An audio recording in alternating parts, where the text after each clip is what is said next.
其实我一开始还没做治疗，我做侦测的时候，其实我50%打鼾频率非常非常的高。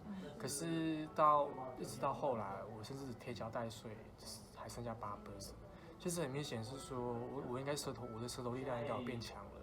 所以变成是说我在睡觉的时候，即便我发现我睡觉的时候，我下颚会往后缩，我会这样往后缩，然后跟着我舌头可能就往下掉。可是即便到现在，我现在可能没有戴牙套嘛，我现在往后缩的时候，我的舌头也不会掉的那么明显，对，还是会有一些比较多的呼吸空间。我觉得就是牙套除了就是说它可以固定住我的舌头，黏住我的舌头之外，它还会训练到我在睡眠的时候，它舌头肌肉它还是会训练到它，对，会习惯到它。所以我是觉得整体的改善品质非常的好，我觉得很值得啦。对，这是我的感想。状况哦，其实我那时候最明显改善是我早上起来不会很想睡觉，开车精神也明显好很多，就是好像真的有睡到的感觉。对，然后就是上班也不会打瞌睡，这是最明显，因为我上班都要喝咖啡，可是有时候变成说，好像也不用喝了嘛。不用喝也没关系。对，没关系。所以一直到现在，这样的状态都还蛮稳定的。很稳定啊，非常非常好。就跟以前的状况是差蛮多。对，差非常多。就是以记录上面，你第2版配来时间其实是比较短的。对。很快就到了第3版。对。所以你的适应状况，你可以大概分享一下，说你那个时候适应你是怎么适应的吗？怎么适应的哦？第一个是真的要有耐心，要耐心，然后，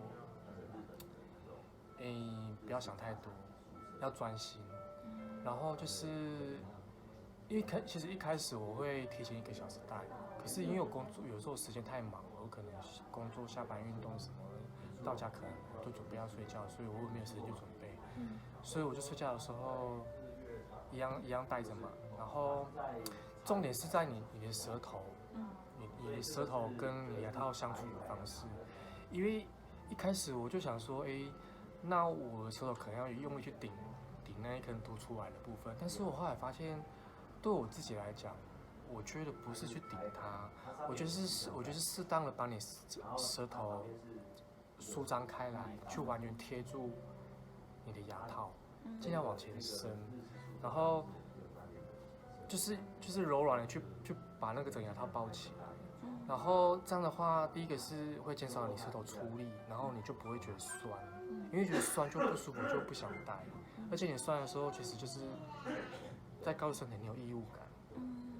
对，但是我就是换另外一个方式说，那好，我舌头要跟牙套和平相处，我用这种方式去克服它，然后慢慢的，其实还蛮容易的。你跨过那个时间，跟你学习现出来之后，因为每个人都有每个人的方式，我是觉得我舌头要跟他和平相处，我不要去跟他冲撞，我要去包容他，把他包起来。其实昨天我本来像昨天来讲好，我本来是要11点就睡，但是因为临时有事情，我一直处理到3点我才睡觉，但是我11点就带了。那很压抑是因为我在处理事情的时候。因为我忙着弄电脑的东西，但是我带着嘛。但是我发现，一直到我睡前，发现我都没什么口水。其实我清醒的时候，我也是适应那个牙套的，也是因为我一开始的时候因为我是下意识，我舌头就是要跟牙套和平相处，我尽量舒展开，要柔软一点，把整个包起来。所以到最后状况，到睡觉前我嘴巴也没什么口水啊，对啊，没有什么吞咽的问题，所以睡觉的时候就很自然就睡着了。但是我发现，因为我睡觉的时候，因为我们会贴那个胶带嘛，强迫我一定要鼻子呼吸嘛。我发现现在我在运动的时候，我会不自主就只用鼻子呼吸，而且因为其实因为我下班之后会去健身，那以前不自觉就是好像呼吸量不够，我就嘴巴会大口呼吸。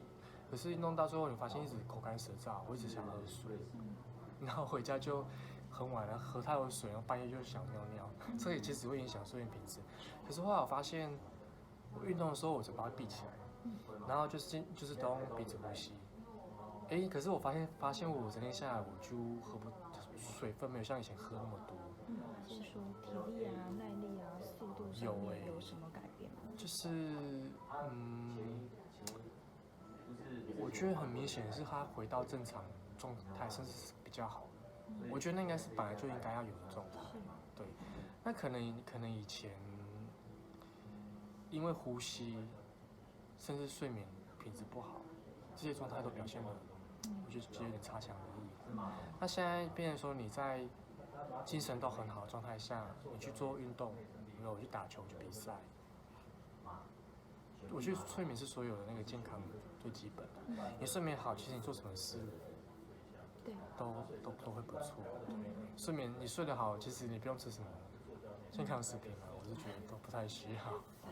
保养啊什么的，我就觉得都还好，所以就睡眠最重要了。因为我这个人其实我很重视睡眠，但是无奈一直睡眠品质不好，没有办法。然后现在就是改善很多，我就觉得我在生活这各方面都提升很多。对啊，有可能是想说，因为其实我有点鼻中隔弯曲，然后某一边好像会有点闭锁，会有一点点对。现在鼻子的状况很通畅我是2只鼻子都通的，以前有一只鼻子会微微的不通，对，很明显。因为尤其是早上起来会睡不好，然后就再加上鼻子可能会不通，那真的很糟糕。会流鼻水吗？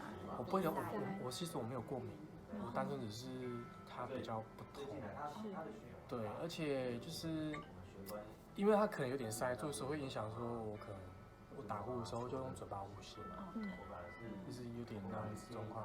那现在就是因为你胶带贴出，强迫只能用鼻子呼吸，然后它可能会因为你强迫只用鼻子呼吸，一开始其实很痛苦，好像吸不到气。那一段时间之后，好像身体会跟着适应，因为你只用鼻子呼吸嘛，它好像会有点比之前再更通畅一点。而且它的原因，它变得比较干燥，因为你一直用鼻子呼吸嘛，它我会觉得好像整个变干燥了，然后里面那个鼻涕啊、分泌好像整个都变少了。那有在学？像那个，比如说有时候是因为感冒，可是我还是会戴。那因为有时候鼻塞，也是其实很痛苦，因为你强迫只用鼻子呼吸嘛。其实那时候真的要有耐心，就是第一个是把呼吸调慢。第二个是把你呼吸节奏放慢，你发现鼻子慢慢就通了。那其实通了之后，因为鼻子里面那些鼻涕，它其实它就倒流，它流到喉咙里面去。其实有时候会影响睡眠品质，因为觉得喉咙都躺，而且我们躺的时候，它那个气管其实有点下沉了嘛，你会觉得这边喉咙有点卡住。我就会这样去亲那个痰。但其实那个其实一下就习惯，只是重点是因为我鼻子通了嘛，鼻子通其实才真正睡眠。对，那个其实帮助也有。所以感冒的时候也一直都有戴牙套。还是要戴着。有坚持。那你坚持要戴着。我去爬山的时候也会戴。因为我就是有时候去爬百岳，我住山屋，那个时候我会戴。因为像我们登山，因为你们没爬过山嘛，爬山的山屋是大通铺的，很多人睡在一起。因为我怕就是影响到别人睡眠，所以我自己会像山我一样戴着牙套。对啊。现在安静无声。对，就没有声音。因为我朋友他们熟悉我，他们就觉得你是睡着了吗？会碰一下我，就看我是睡着。之前可能会觉得说就是打鼾这样。因为打鼾的关系，大家都不想跟我睡了。现在不会了。现在不会了。有时候我是这样困扰，所以变成说，那你们先睡好了。对。你们先睡着，我再睡。就变成要牺牲自己啊，就成这样啊。那不用啊，我就想睡就睡啊，而且我也不会打扰到你。